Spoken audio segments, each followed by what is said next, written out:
At my father's funeral, I was told to sit in the back because real family comes first. My mother snorted, "You always embarrassed him." My sister whispered, "He died hating you." But when the organist played a song I wrote as a child, everyone frozen, and a note fell from the casket with my name on it. I'm Mara, I'm 38 now.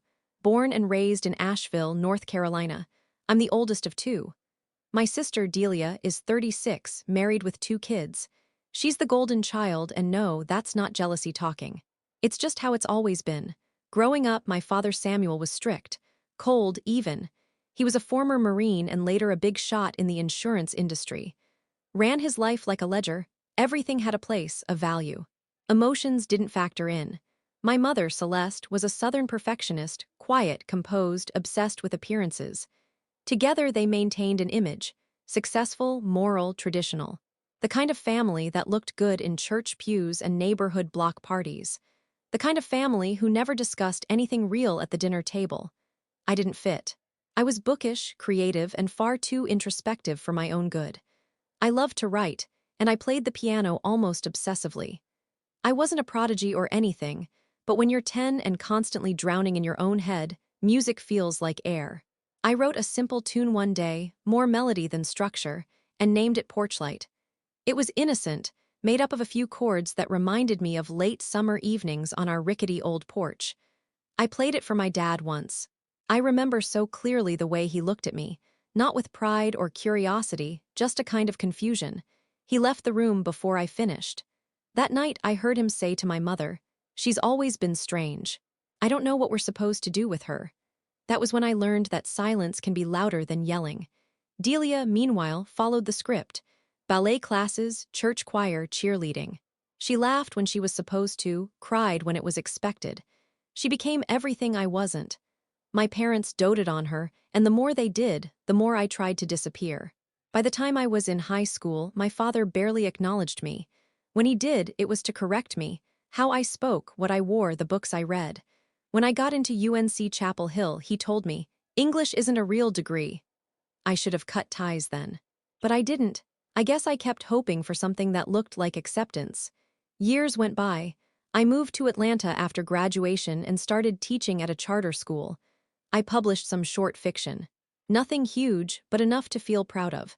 I sent my parents a copy of my first printed story. They never mentioned it. Not even a "got it, thanks." The last time I saw my father before the funeral was 5 years ago at Delia's birthday. He said I looked tired and asked if I'd ever considered switching to accounting or something practical. Delia gave me a tight-lipped smile and changed the subject. So when she called me last week, just said, "Dad died, heart attack. Service is Saturday." I didn't cry, I didn't feel much at all, but I went. Maybe I needed closure, maybe I was just afraid I'd regret it if I didn't. The church was packed. My father was well known in the community, and Asheville is the kind of town where people show up, even if it's just to be seen. I arrived early, unsure where to sit. Delia met me at the door. She looked immaculate, of course. Hair in a tight bun, her husband at her side in a crisp black suit. "There's no room in the front. You can sit in the back," she said flatly. I blinked. "I'm his daughter." She didn't even look at me when she said, "Real family comes first." I stood there for a second, trying to figure out if I'd heard her wrong. Then my mother came over. Grief looked good on her, elegant, somber, stoic. She didn't cry, she never does. She leaned in, her voice low but cutting. "You always embarrassed him." She turned away before I could say anything. I walked to the back of the church and sat down alone. The stained glass above the altar glowed in that way it only does during mourning funerals, casting colors on everyone but me. The service went as expected. Polished, rehearsed, heavy with manufactured sorrow. Delia gave a eulogy about what a great provider he was, how much he loved his family and his integrity. I barely listened. Then the organ started playing. It was subtle at first, just a few notes. Then I recognized it. Porchlight, the exact notes I wrote as a child. I felt dizzy.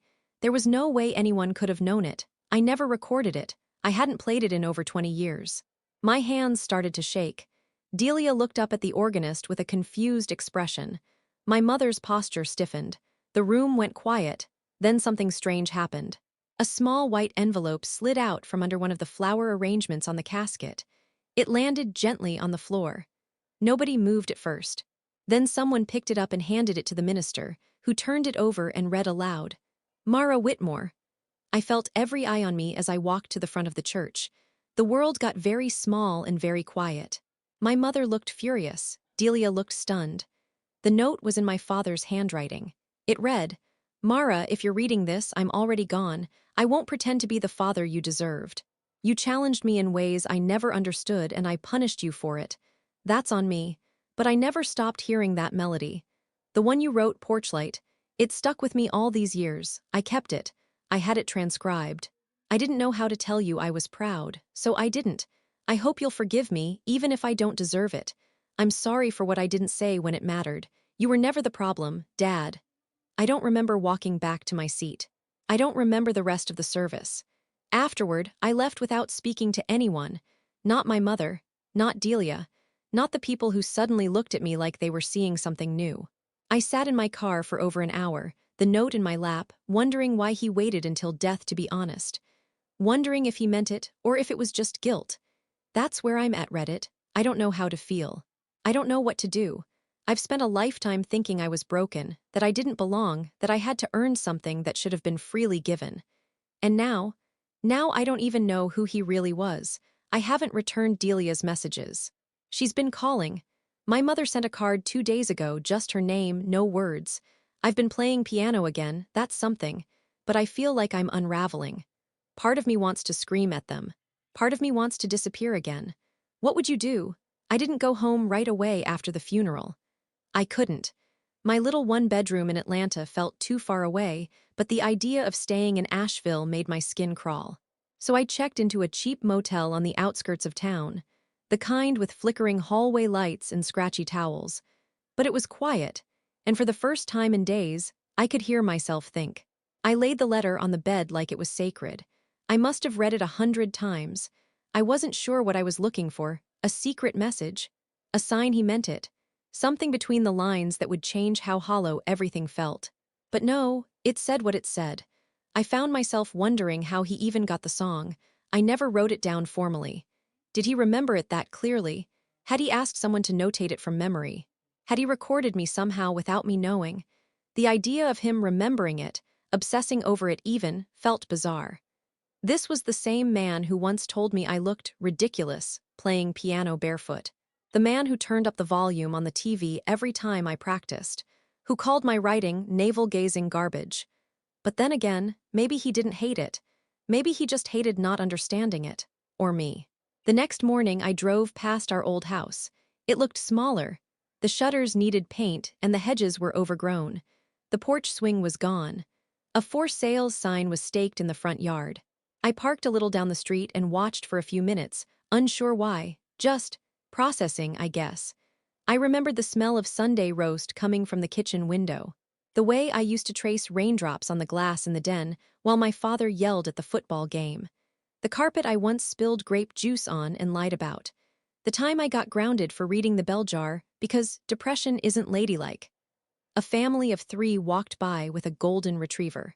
The daughter, maybe 10, had a sketchbook under her arm. She reminded me of me before the silencing started. I hadn't planned to reach out to Delia, but on the 3rd day of avoiding her calls, she sent me a text that just said, "Coffee, one time, please." I agreed, mostly out of curiosity. Maybe some morbid desire to hear how they spun the whole thing. We met at Old Europe Cafe downtown. It was our father's favorite spot for years. He used to come here after church with his coworkers. I remember once, at 13, I asked if I could join them. He told me it was grown-up time and gave me $5 to buy myself a treat and be quiet. Delia was already there when I arrived. She looked tense, sipping from a porcelain cup, her manicured fingers fidgeting with a napkin. "Mara," she said as I sat, "no hug, just my name like it was a peace offering." "Delia." There was a long silence. Then she said, "I didn't know about the letter." I believed her. She's many things but not a liar, at least not a practiced one. She always had to rehearse first. "I'm not mad about the letter," I said. "I'm mad that it took his death for him to acknowledge me." Delia looked down. "He was complicated." "No," I said. "He was cruel, there's a difference." Another silence stretched between us, the kind that used to fill whole car rides growing up. Finally, she said, he did keep things, not just the music. I found your old stories on his desk, printed out. Some had notes. I blinked. What kind of notes? Some critical, but some thoughtful. Like he was trying to understand you. I didn't know what to do with that. What does it matter now? He could have just told me, I said. Even once, Delia nodded. I think he was ashamed, not of you. Of how he handled you, I stared at her. You mean ignored, she nodded again. We all did. That caught me off guard. Delia had always been Dad's girl, Mom's protege, but I'd never heard her admit fault before. She continued, I was scared to speak up. He always made it seem like loving you was a threat to him. Because I wasn't like him, I said. None of us were, she whispered. But you showed it. After coffee, I didn't go back to the motel. I drove to the cemetery. I don't know why. Maybe I wanted to scream. Maybe I just wanted proof he was actually gone. His grave was marked with a temporary sign, those simple plastic ones they use before the real headstone arrives. I sat on the damp grass, lettering in my coat pocket. There were no grand speeches, no whispered prayers. I just sat. You could have told me, I said finally.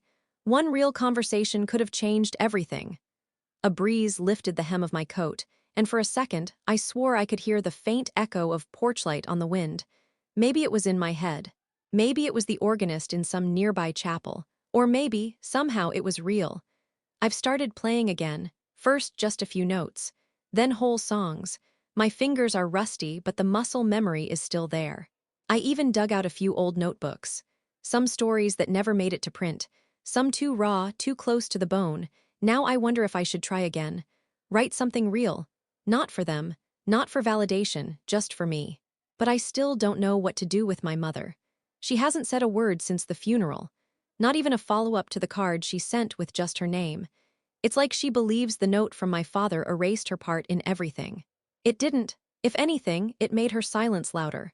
She sat next to that man for 40 years. She watched him break me in small, daily ways. And she held the glue every time and chose not to use it. Sometimes I wonder if she hated me more than he did. Or maybe she just hated how much I reminded her of herself before she buried her own voice. I'm not ready to confront her. Not yet. Maybe not ever. But I'm thinking about writing her a letter. Not to forgive, not to mend, just to speak. Just to say the things that were never said aloud. Because if I've learned anything in the last week, it's this: silence doesn't protect you. It buries you. And I've been buried long enough. I didn't end up writing that letter to my mother. Instead, I started writing something else. I wrote about her. About the stares she gave me when I asked questions in front of guests. About the times she corrected the way I sat, spoke, and laughed. About how she told me at 14, "Don't talk like that in public, people already think you're odd." About how she flinched when I cried, how she praised me only when others were watching. I wrote it all, and when I finished, I didn't send it to her. I submitted it to a Southern literary magazine I'd admired since college. They published it. It was a quiet revenge, not vindictive, not public, just enough. A few months passed. The days got longer. Spring in Asheville is polite. The dogwoods bloom like they've never seen conflict. I visited the cemetery once or twice, but less and less. The motel I stayed at after the funeral shut down. Someone painted the shutters on our old house a cheerful blue. The neighborhood moved on. Life, as it always does, marched forward without asking permission. One afternoon in early May, I ran into a woman named Ruth from our old church. She was a kind face in a sea of judgment growing up. We chatted a bit, catching up, and just as we were about to part ways, she said, "I read your story, the one in Southern Crest. I knew it was about your family." I was tense. But she smiled. It was beautiful, brave. That moment? That was the real closure. Not the funeral, not the note, not even Delia's apology. It was someone who once saw me invisible and now saw me clearly. Who read my truth and didn't look away. Word must have gotten around because a week later Delia called again. "They're whispering," she said, not sounding angry, just tired. "About the story?" I asked. "About us, about Mom. About what he was really like. People are asking why you weren't mentioned in the obituary. Why did you sit in the back?" I waited. Delia finally said, "I think she's embarrassed." "Good," I said. She didn't argue. A month after that, I got a letter in the mail. From my mother. It was handwritten, brief, stiff, no apologies, just a single sentence. "I hope you got what you wanted." I stared at it for a long time. Then I folded it, put it in the back of a drawer, and poured myself a glass of wine. Yes, Celeste, I did get what I wanted. I got my voice back. The best part? I didn't need anyone's permission. I didn't have to scream, beg, or destroy anyone to do it. I just told the truth. And the truth did the rest. A few months later, I was invited to speak at a local author event. Nothing fancy, just a panel at the library downtown. I nearly said no.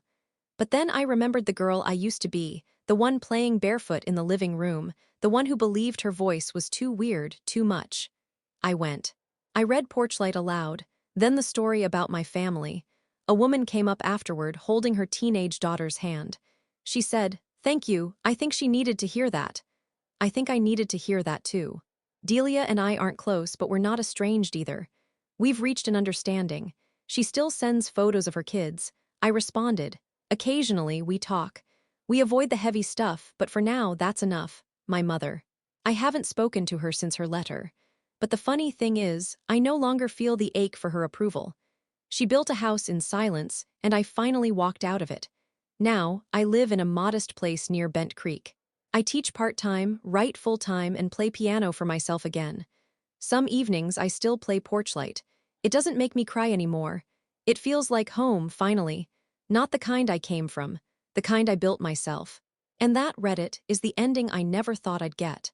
Not revenge in fire and fury, but revenge in peace.